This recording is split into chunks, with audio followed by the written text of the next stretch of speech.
Quelle femme pourrait se voir privée du paradis? Cette question choque, interpelle et fait trembler les cœurs. Assalamu alaykum wa rahmatullahi wa barakatuh mes frères et sœurs.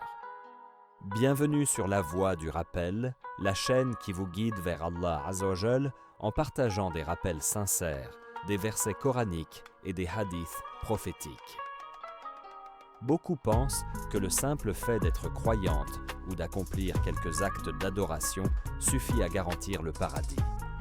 Mais la vérité est que certains comportements, parfois banalisés dans notre époque moderne, peuvent éloigner la femme croyante de la miséricorde d'Allah. Le prophète a dit dans un hadith authentique « J'ai vu que la majorité des habitants de l'enfer étaient aux femmes », rapporté par Al-Bukhari et Muslim. Ce n'est pas une condamnation absolue, mais un avertissement divin.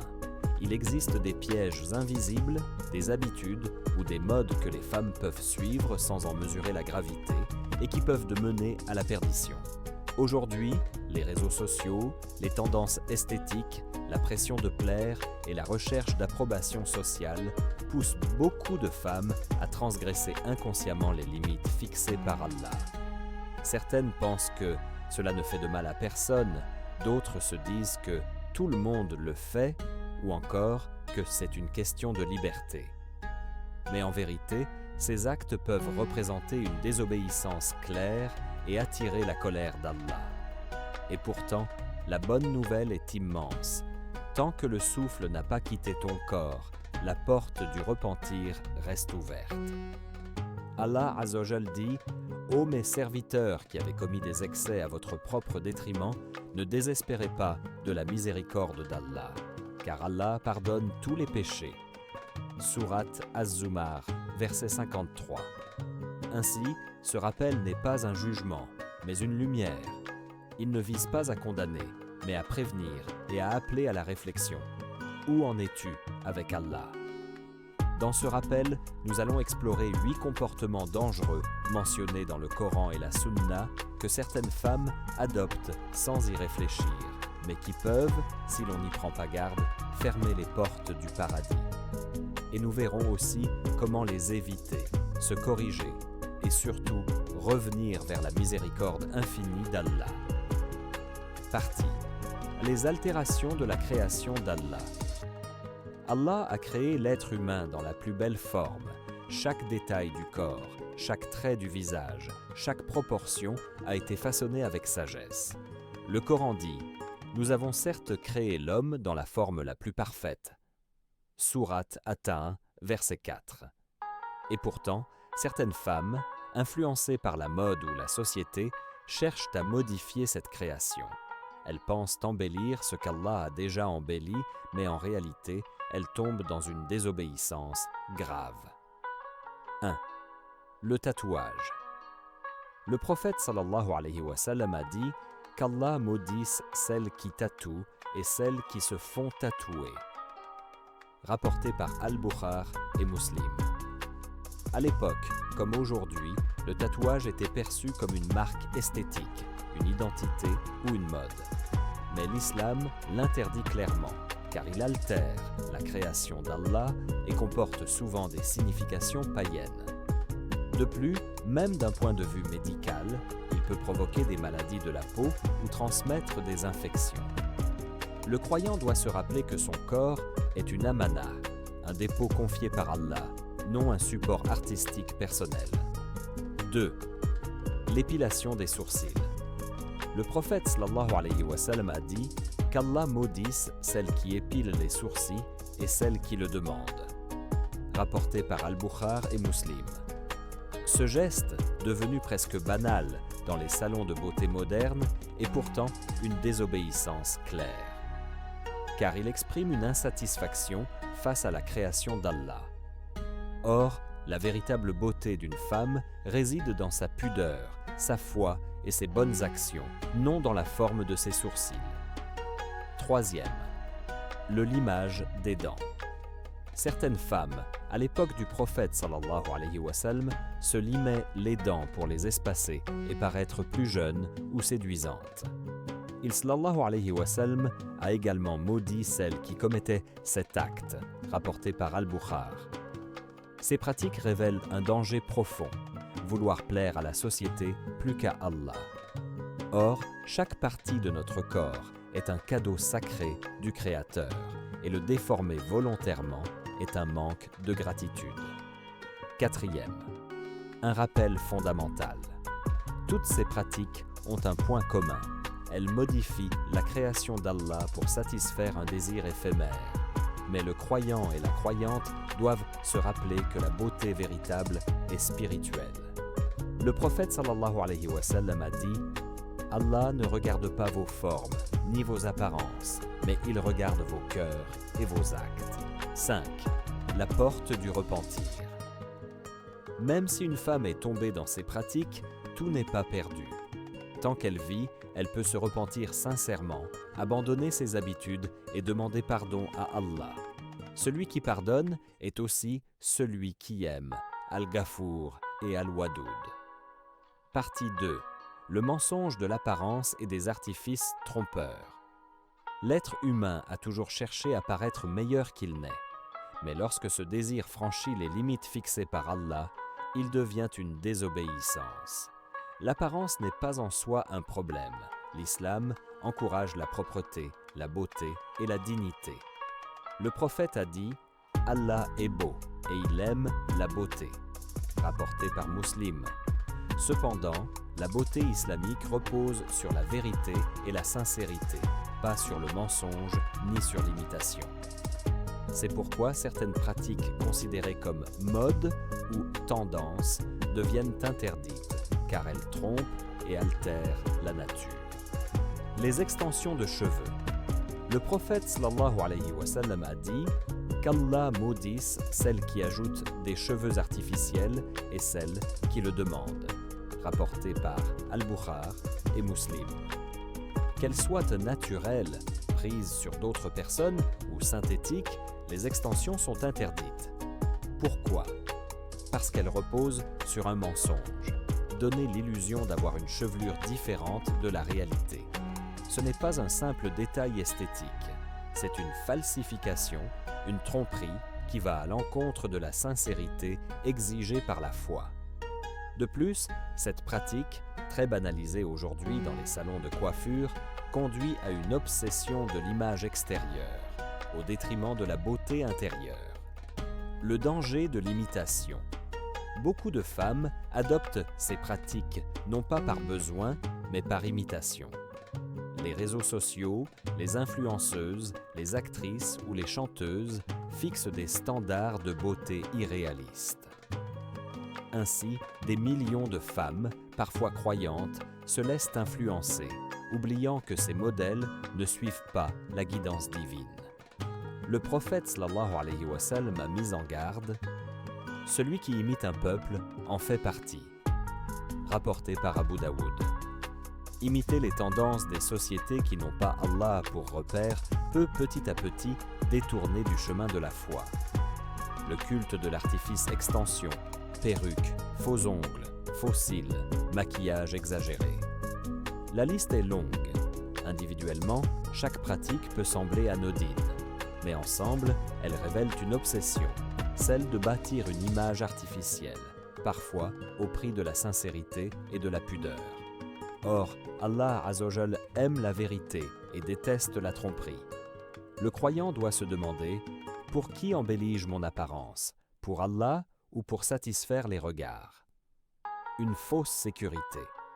Ces artifices procurent une confiance superficielle, mais laissent souvent un vide intérieur, car la vraie valeur d'une femme n'est pas dans ses cheveux, ses ongles ou son maquillage, mais dans sa piété, taqwa. Allah Azza wa Jal dit « Le plus noble d'entre vous auprès d'Allah est le plus pieux. » Sourate Al-Hujurat, verset 13. Une responsabilité spirituelle. Chaque femme doit se rappeler que son apparence est aussi une responsabilité.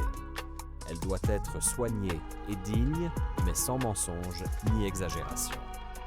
L'artifice, lorsqu'il devient une habitude, finit par cacher la sincérité et nourrir l'orgueil. La miséricorde, toujours ouverte. Même si une femme a pratiqué ces artifices pendant des années, la porte du repentir reste ouverte. Il suffit d'arrêter ces pratiques, de demander pardon à Allah et de retrouver la beauté de la sincérité. Le prophète sallallahu alayhi wa sallam a dit « Le repentant du péché est comme celui qui n'a pas de péché », rapporté par Ibn Majah. Partie 3. Le refus du devoir conjugal sans raison valable.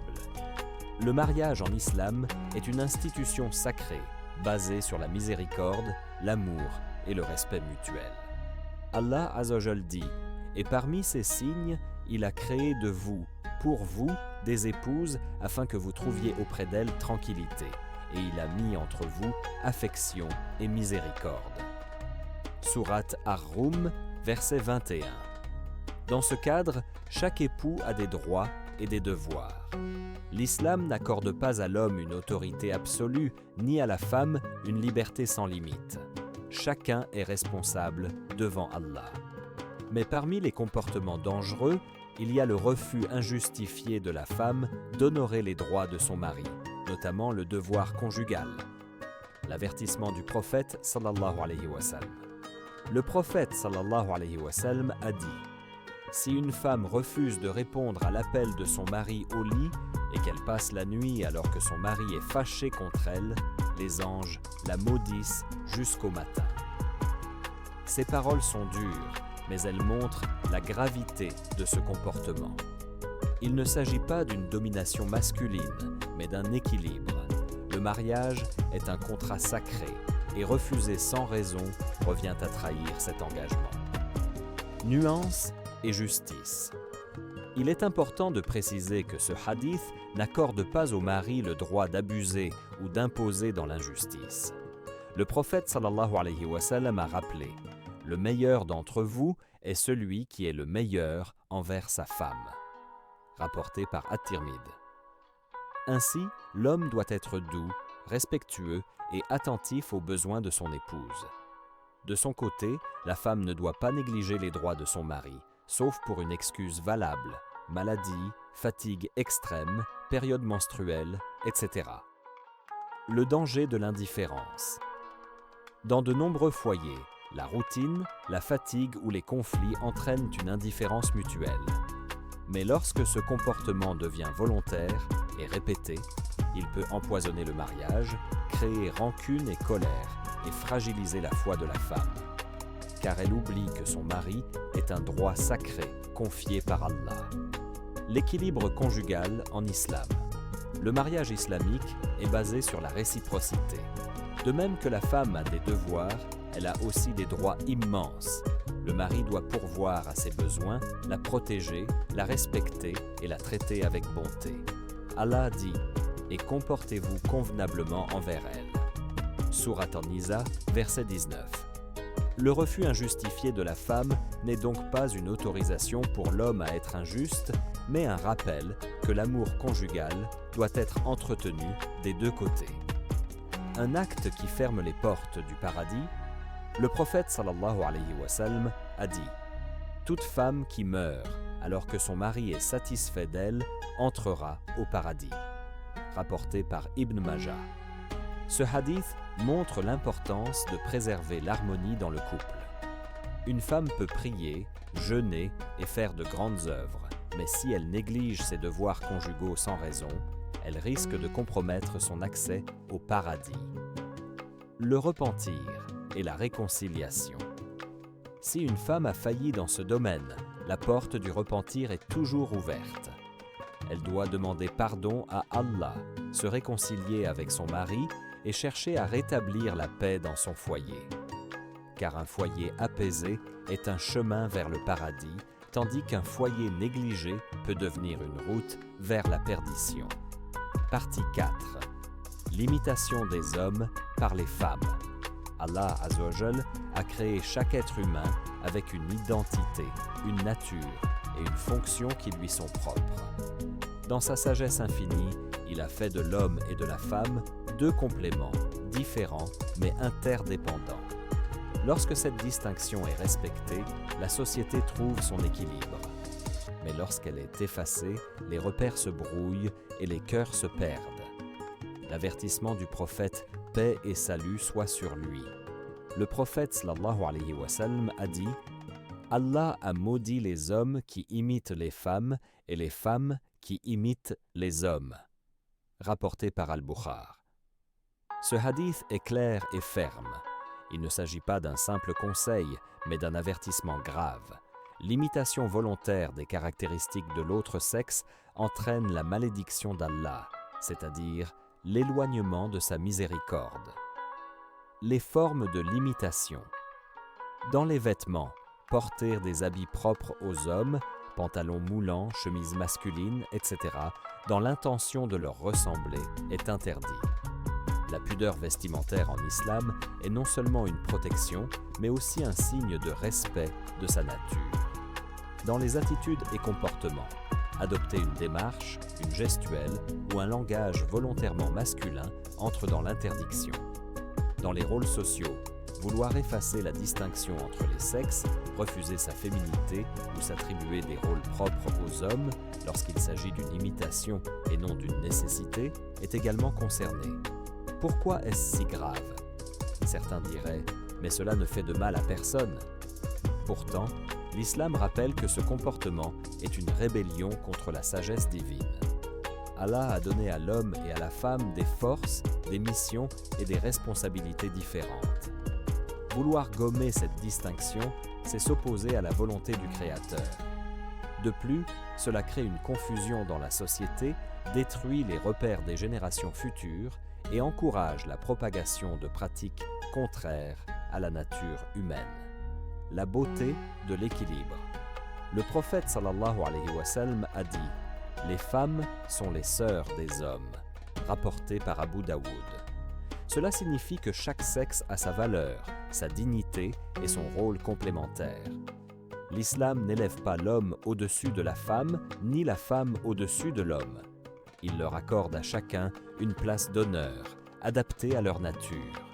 Un rappel pour notre époque. Aujourd'hui, l'imitation des genres est banalisée. Les modes vestimentaires brouillent les frontières, les discours modernes effacent les différences, et beaucoup de jeunes filles pensent que la féminité est une faiblesse dont il faut s'affranchir.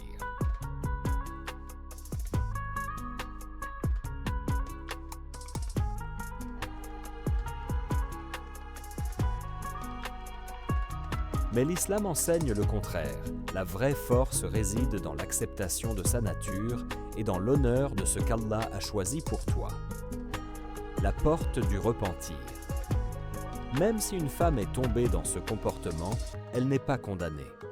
Elle peut se repentir, revenir à sa pudeur et à sa nature et retrouver la proximité d'Allah. Celui qui pardonne est aussi celui qui aime Al-Afou et Al-Wadoud. Partie 5. Les visites fréquentes et excessives des tombes par les femmes. La mort est une réalité incontournable. Chaque être humain sait qu'il quittera ce monde et qu'il reposera un jour dans la terre froide. Le prophète sallallahu alayhi wa sallam a dit « Rendez visite aux tombes, car elles vous rappellent l'au-delà » rapporté par Muslim. Ce rappel est pour tous les croyants, la visite des tombes n'est pas interdite en soi. Elle a pour but de rappeler la mort, de ramollir les cœurs et de rappeler que la vraie demeure est celle de l'au-delà. Mais comme souvent, ce qui est recommandé peut devenir blâmable si les limites sont franchies. L'interdiction pour les femmes de fréquenter excessivement les tombes. Le prophète sallallahu alayhi wa sallam a dit « Qu'Allah maudisse les femmes qui visitent fréquemment les tombes » rapporté par Abu Daoud, At-Tirmidhi et Ibn Majah. Les savants expliquent que cette malédiction concerne les femmes qui en font une habitude excessive, qui y passent beaucoup de temps, qui y manifestent des comportements interdits, lamentation, cris, attachement excessif aux défunts, etc. Pourquoi ce comportement est dangereux? Un attachement excessif aux morts. Certaines femmes, par amour sincère pour leurs proches disparus, transforment la visite des tombes en rituel presque quotidien. Elles y passent des heures, parlent aux défunts comme s'ils pouvaient leur répondre, et parfois tombent dans des innovations dangereuses comme demander directement aux morts leurs besoins au lieu de s'adresser à Allah. Des lamentations interdites. Dans certaines cultures, les visites de tombes sont accompagnées de cris, de pleurs exagérés, de paroles de désespoir comme « Pourquoi m'as-tu quitté ?» ou « Ma vie n'a plus de sens sans toi ». Or, le prophète sallallahu alayhi wa sallam a interdit les lamentations excessives. Il a dit « La pleureuse qui ne se repent pas avant sa mort sera ressuscitée le jour du jugement, vêtue d'une tunique de goudron et d'une cuirasse de flamme. » Rapporté par Muslim. La perte de temps et la négligence des obligations. Certaines passent tant de temps dans les cimetières qu'elles en oublient leurs prières ou leurs responsabilités familiales. L'émotion prend le pas sur l'adoration et le chagrin devient un obstacle spirituel. Un jour, le prophète sallallahu alayhi wa sallam passa près d'une femme en pleurs sur une tombe. Il lui dit « Crains Allah et patiente ». Elle répondit « Va-t'en, tu n'as pas été éprouvée comme moi ». Elle ignorait que c'était le prophète sallallahu alayhi wa sallam. Quand on le lui dit, elle fut prise de remords et alla s'excuser. Il lui rappela alors « La patience est au premier choc ». Rapporté par Al-Bukhari et Muslim. Cette anecdote montre que l'émotion est naturelle, mais qu'elle doit être maîtrisée dans les limites fixées par la foi. Le juste équilibre. Ce qui est permis. Visiter les tombes occasionnellement pour se rappeler la mort, réciter des invocations pour les défunts, prier pour leur pardon et leur élévation. Ce qui est interdit. Fréquenter les tombes de manière excessive, crier, se lamenter, demander directement aux défunts, négliger ses obligations à cause de cet attachement. La sagesse derrière cette interdiction. L'islam veut protéger les cœurs des femmes de la douleur excessive, car elles sont plus sensibles par nature. La religion, dans sa sagesse, ferme les portes qui mènent à l'exagération, à l'innovation et parfois au shirk, associationnisme. Un commentaire pour notre époque. Aujourd'hui, certains cimetières deviennent presque des lieux de rassemblement sociaux. On y trouve des familles qui parlent longuement, parfois même qui mangent ou discutent comme si elles étaient dans un parc. Pour d'autres, c'est un espace d'excès émotionnel. Or, tout cela détourne de l'objectif principal, se rappeler que nous allons mourir et prier sincèrement pour les défunts. La porte du repentir. Si une femme a pris l'habitude de fréquenter les tombes de manière exagérée, elle doit corriger son comportement sans tarder. Qu'elle continue à prier pour son défunt, mais depuis sa maison, dans ses prières, dans ses sadaqat. Car le meilleur cadeau qu'on peut offrir aux morts n'est pas une présence physique au cimetière, mais une invocation sincère qui monte vers le ciel. Partie 6. Les lamentations et les pleureuses professionnelles. La mort est une épreuve universelle. Quand un proche s'en va, il est naturel de ressentir de la tristesse et de verser des larmes. Le prophète sallallahu alayhi wa sallam lui-même a pleuré à la mort de son fils Ibrahim et a dit « L'œil verse des larmes, le cœur est affligé, mais nous ne disons que ce qui satisfait notre Seigneur. » Rapporté par Al-Bukhari. Pleurer est donc humain, et même une miséricorde placée par Allah dans nos cœurs. Mais l'islam trace une limite claire entre les pleurs sincères et les lamentations exagérées, accompagnées de cris, de gestes violents ou d'appels au désespoir. L'avertissement du prophète sallallahu alayhi wa sallam. Le prophète sallallahu alayhi wa sallam a dit « La pleureuse qui ne se repent pas avant sa mort sera ressuscitée le jour du jugement, vêtue d'une tunique de goudron et d'une cuirasse de flamme. » Rapporté par Muslim. Il a aussi dit « Celui qui est pleuré avec des lamentations sera puni pour cela. » Rapporté par Al-Bukhari.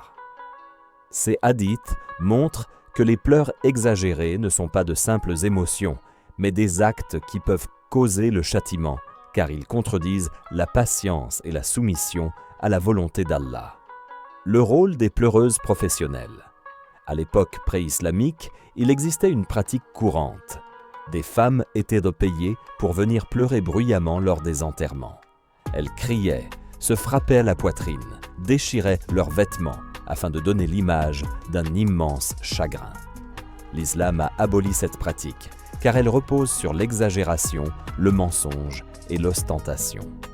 Malheureusement, dans certaines cultures, encore aujourd'hui, on retrouve des formes modernes de ce comportement. Lorsque le prophète sallallahu alayhi wa sallam apprit la mort de l'un de ses compagnons, il interdit aux femmes de crier, de se lamenter et d'invoquer des malédictions contre elles-mêmes ou contre le destin.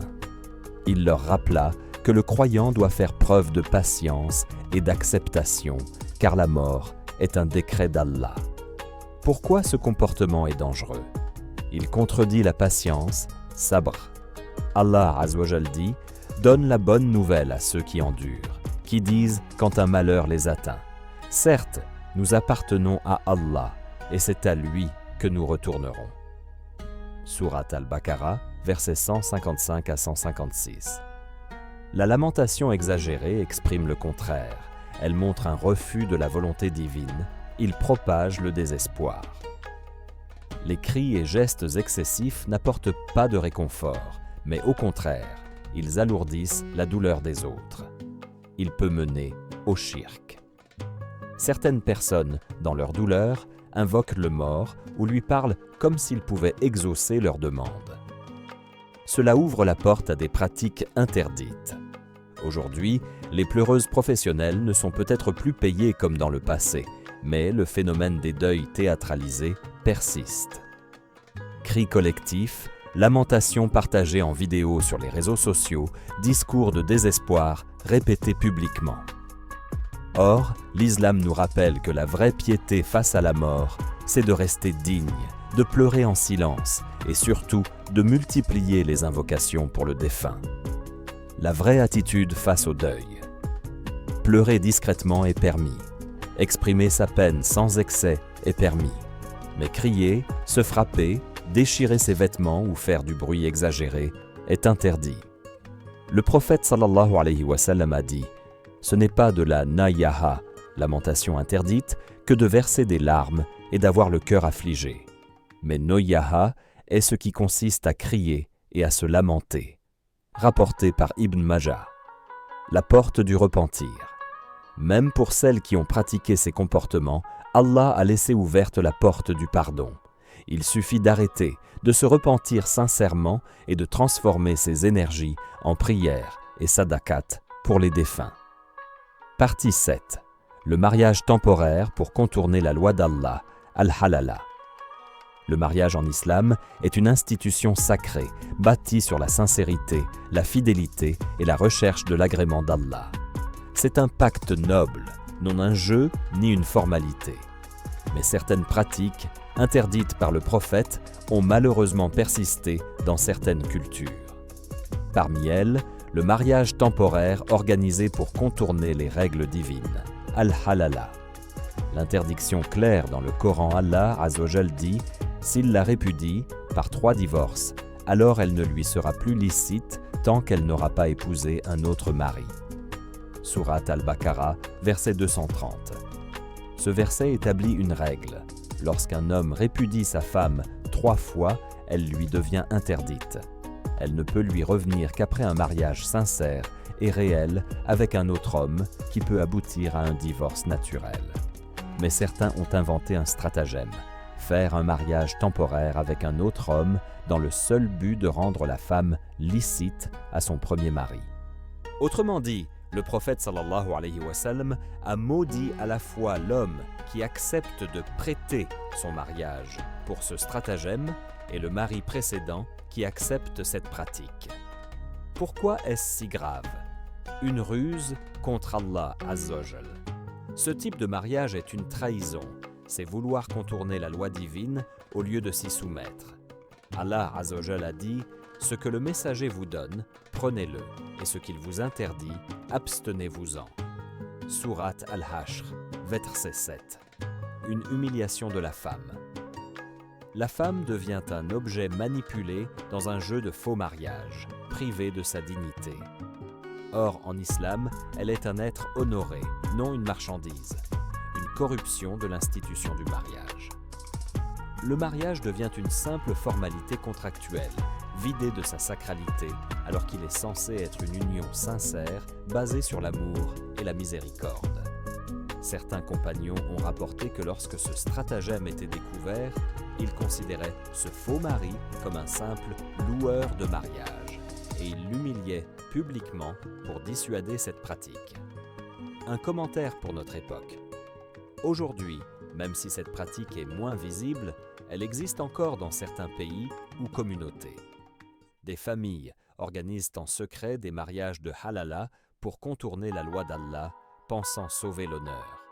En réalité, elles tombent dans un acte maudit qui ferme les portes de la miséricorde divine. La dignité à préserver. La femme croyante doit refuser d'être impliquée dans une telle manipulation, car accepter ce type de mariage, c'est trahir sa foi, abaisser sa dignité et risquer la colère d'Allah. La porte du repentir. Même si quelqu'un a commis cette erreur dans le passé, le repentir sincère peut effacer la faute. Mais il doit être accompagné de la ferme intention de ne plus jamais se livrer à ce type de ruse contre la loi d'Allah. Partie 8. L'habillement provoquant et la fausse pudeur.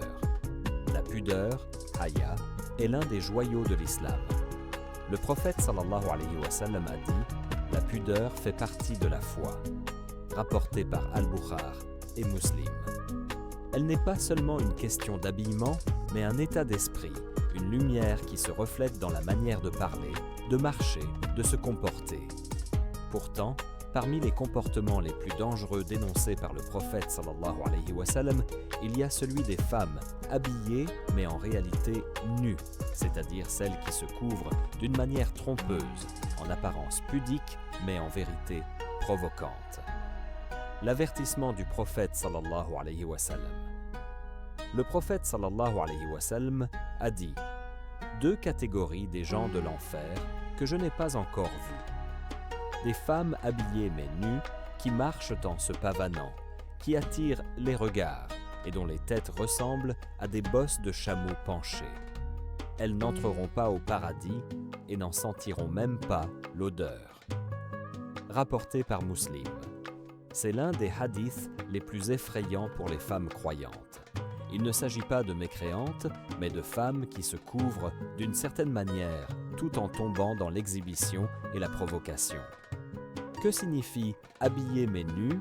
Vêtements transparents, des habits soi-disant couverts, mais qui laissent apparaître la peau. Vêtements moulants, des habits qui couvrent le corps, mais épousent chaque forme, attirant davantage l'attention qu'ils ne protègent. Vêtements courts ou incomplets, une partie du corps est couverte, mais d'autres sont laissées découvertes. La coiffure provocante, le prophète sallallahu alayhi wa sallam a mentionné les têtes semblables à des bosses de chameau, en référence aux coiffures hautes et ostentatoires. Un phénomène banalisé aujourd'hui. Dans les rues, sur les réseaux sociaux, dans les écoles et universités, on voit cette tendance se propager. Des vêtements islamiques transformés en mode séduisante. Jilbab serré, foulard transparent, abaya décoré au point d'attirer les regards. Beaucoup pensent être couvertes, alors qu'elles tombent dans le piège de la provocation subtile. Ibn Abbas a dit « J'ai entendu le prophète dire « Au jour du jugement, certaines femmes seront ressuscitées nues malgré leurs habits, car leurs vêtements n'étaient pas conformes à la pudeur. » Cela montre que la question du vêtement n'est pas une formalité sociale, mais une responsabilité spirituelle devant Allah. Pourquoi est-ce si grave? Cela corrompt les cœurs. Un vêtement provoquant attire les regards, suscite les désirs et alimente les tentations dans la société. La femme devient ainsi un outil de fitna, tentation, au lieu d'être une source de pureté. Cela trompe la conscience. Beaucoup de femmes se disent couvertes et pensent être en règle, alors qu'en réalité, elles tombent dans la désobéissance. C'est ce que le prophète sallallahu alayhi wa sallam a appelé « habillé mais nu ». Cela trahit la sagesse de l'islam. Le voile, la pudeur et l'habillement islamique sont un honneur. Les détourner en outil de séduction, c'est trahir l'esprit même de la révélation. La vraie beauté est celle de la pudeur. La femme musulmane doit se rappeler que sa véritable beauté ne réside pas dans l'exposition de son corps, mais dans la lumière de sa foi. Son voile, sa modestie et son comportement sont des bijoux qui la rapprochent du paradis et qui honorent sa dignité. Allah Azza wa Jal dit « Ô prophète, dis à tes épouses, à tes filles et aux femmes des croyants de ramener sur elles leur grand voile. Elles en seront plus vite reconnues et éviteront d'être offensées. » Sourate Al-Ahzab, verset 59. La porte du repentir. Même si une femme est tombée dans ce piège de la mode et de la provocation, elle n'est pas condamnée. Le repentir sincère, le retour à la pudeur et la recherche du pardon d'Allah suffisent à effacer cette faute. Allah est pardonneur et miséricordieux. Après ce long voyage à travers les paroles du prophète sallallahu alayhi wa sallam et les enseignements de l'islam, une vérité s'impose. Même une femme croyante, pieuse en apparence, peut se voir privée du paradis si elle banalise certains comportements graves. Le prophète sallallahu alayhi wa sallam a dit « J'ai vu que la majorité des habitants de l'enfer étaient des femmes », rapporté par Al-Bukhari et Muslim. Ces paroles ne sont pas une condamnation collective, mais une alerte pour rappeler que la femme, en raison de sa sensibilité, de ses responsabilités et de la place qu'elle occupe dans la société, doit redoubler de vigilance. Les comportements à risque. Nous avons vu 8 comportements majeurs altérer la création d'Allah: tatouages, sourcils, dents. Les artifices mensongers, extensions, tromperies esthétiques. Refuser le devoir conjugal sans raison valable. Imiter les hommes dans l'apparence et les attitudes. Fréquenter excessivement les tombes. Se livrer aux lamentations exagérées, pleureuses. Accepter le mariage temporaire, halala. S'habiller de manière provocante sous une fausse pudeur. Ces actes, parfois perçus comme banals dans nos sociétés modernes, sont en réalité des transgressions lourdes, mentionnées explicitement dans les hadiths et accompagnées d'avertissements sévères. Mais la porte du paradis reste ouverte. Aussi graves que soient ces actes, Allah n'a jamais fermé la porte de sa miséricorde. Au contraire, il dit « Ô mes serviteurs qui avez commis des excès à votre propre détriment, ne désespérez pas de la miséricorde d'Allah, car Allah pardonne tous les péchés. » Sourate Az-Zumar, verset 53. Le prophète sallallahu alayhi wa sallam a dit « Le repentant du péché est comme celui qui n'a pas de péché. » Rapporté par Ibn Majah. Autrement dit, tant que le souffle n'a pas quitté ton corps, tu as la possibilité de revenir vers Allah, de corriger tes erreurs et de transformer tes fautes en bonnes actions. L'importance de l'équilibre. Il est crucial de rappeler que l'islam n'est pas une religion qui écrase ou humilie la femme. Au contraire, il l'honore, la protège et lui ouvre les portes du paradis par des actes simples: sa prière, son jeûne, son obéissance à Allah et son messager sallallahu alayhi wa sallam, son respect mutuel dans le foyer, sa pudeur et sa dignité. Le prophète sallallahu alayhi wa sallam a dit « Si la femme accomplit ses 5 prières, jeûne son mois de Ramadan, préserve sa chasteté et obéit à son mari, il lui sera dit « Entre au paradis par la porte que tu veux. » Rapporté par Ahmad.